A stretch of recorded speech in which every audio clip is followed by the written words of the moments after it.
7 a.m. and my power went out.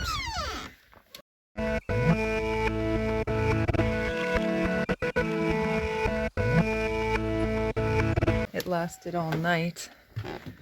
This is what happens when power fails off-grid and life has to keep going without it.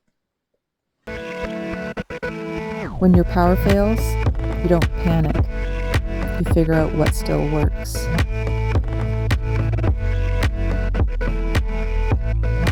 And I looked at the forecast and the sun's not going to come out today.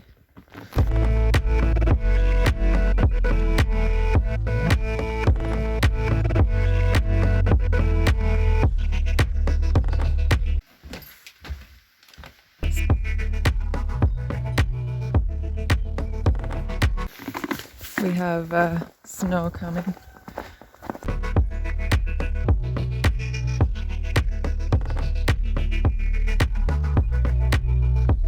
So it means I got my boots on and I'm heading out to the generator.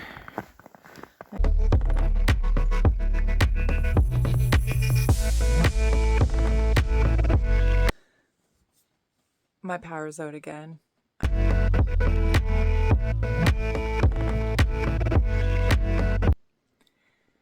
It's late. I just got off the phone with the solar engineer. Resilience means to keep going. You keep living your life anyways. I think I need new batteries. I'll explain more in the morning.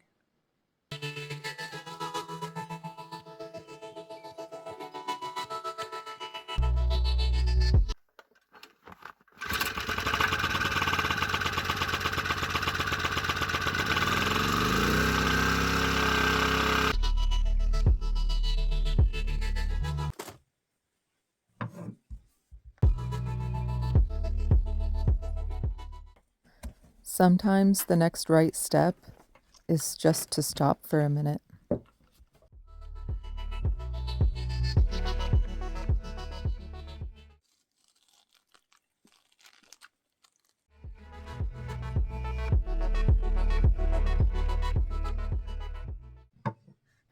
I couldn't fix it tonight. I could slow down.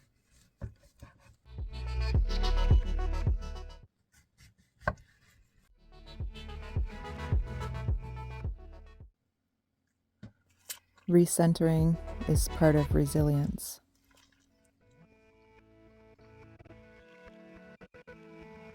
These batteries aren't giving me the right reading, so I've been instructed to charge the system fully. Check. Press the long button on the battery meter for the percentage. Check. This recalibrates. And then I need to let the batteries drain completely to see at what percentage the system shuts off. It's designed to shut off at 50%, but currently they're shutting off between 75 and 80. But this is like an analytic test. So I'm going to go up and I'm going to shut off the solar panels so that the sun doesn't continue to charge my batteries. So let's go turn off the panels.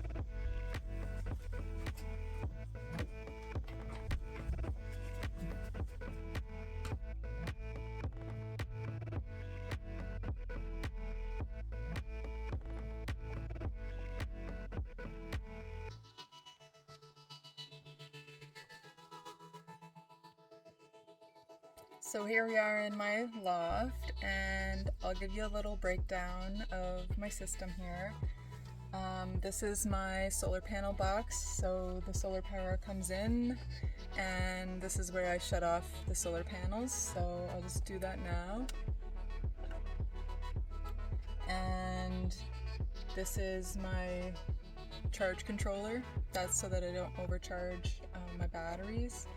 And this here is so that my generator can be a backup for the system in the fall months and early winter. We don't have a lot of power coming in from sun, and when the system and the batteries are totally drained and we're not going to have sun for the next day, then this helps me charge up the system. And here, this is my inverter. I turn this on when I want to use 110 volt power. Otherwise, all of my system runs directly off of DC, so everything is wired into this fuse panel.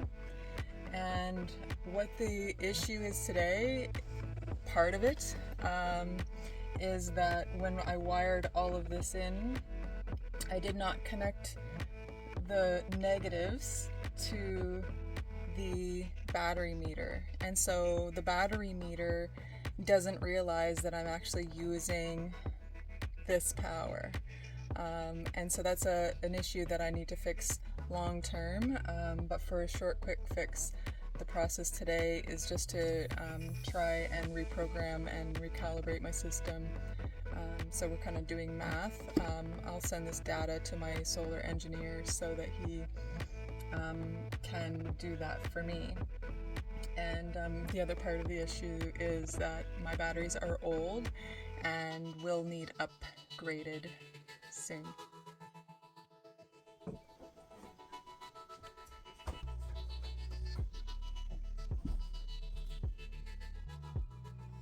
Here we have my battery meter. And this tells me exactly how much battery I have left in my battery bank, as well as some other features. So let's have a look. Here we're showing the arrow down is saying that I'm using power.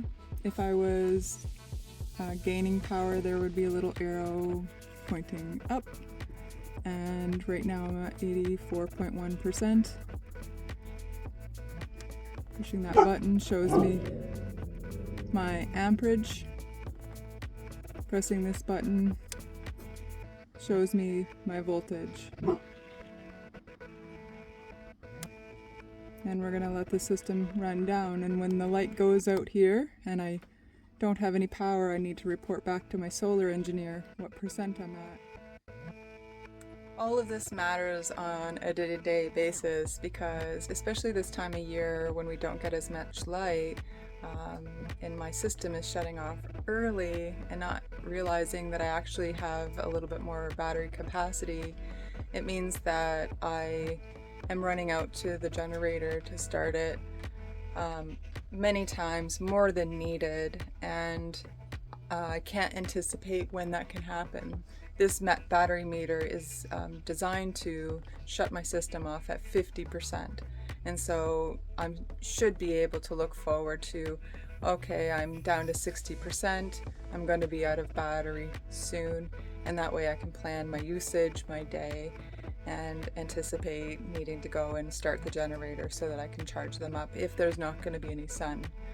However, when it stops at 80%, it catches me by surprise, and sometimes it's in the middle of me uploading one of my videos, and it causes inconvenience, delays, and extra time. Even when systems fail, planning and patience make them reliable. Knowing what I'm dealing with here and having that cue to put some effort into my system and will give me an insight moving forward over the next month or two, how to adjust to what I have going on here. And I can plan forward. I'll be looking to have some rewiring done so that I can ground my 12 volt power usage to the battery meter. So I have a plan to fix that. And then I'll have also, once I do all of that, I'll have a really good idea on how much more battery life I have and can financially plan for replacing my batteries in the coming months. So I just heard back from my solar installer. Earlier today I sent him the data that we collected. Everything shut down at 80% as it has been for the past couple days. And he says that that's my zero. So when it's reading 80%, I'm actually at zero battery. No power at all. And so that means that I only have 20% battery capacity, and which means that I'm going to need some batteries a bit sooner than I was anticipating. When systems are reliable, everything feels lighter. And even when they fail, you just keep moving forward.